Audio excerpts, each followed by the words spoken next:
Labai keista vieta, akmenų muziejus ar vidų sodyba.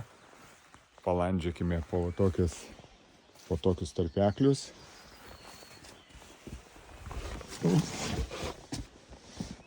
Ir čia vat mįslingi dalykai dedasi, dirbtuvės, akmenų, staklės įvairios.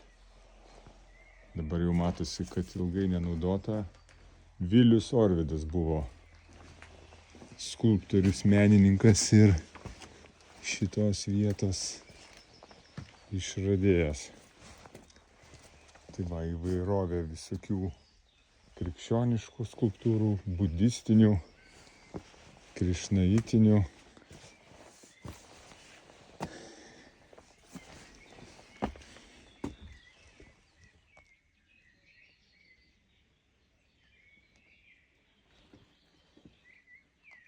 Čia ir medžio skulptūros.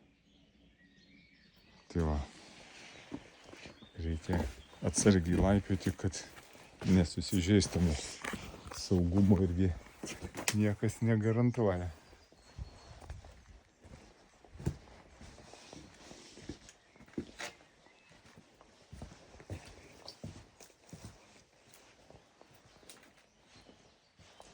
Taip, čia šiek tiek po stogu jau paslėpta.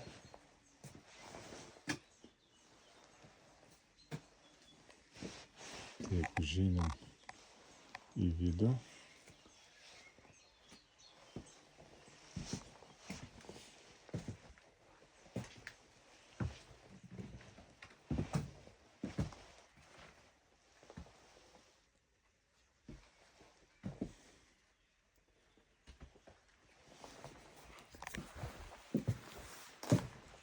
Taip, dar va tokie langeliai, pavyzdžiui, durys su spina, čia spina ir rankena tokia padaryta, žiūrėk, va. Pirštai pralenda ir durys tos taip užvertos. Dar pažiūrėkim, kas pro šitą langą matosi. Ai, čia vidus yra, medžiai užaugę. Ir visur skulptūros, skulptūros, skulptūros.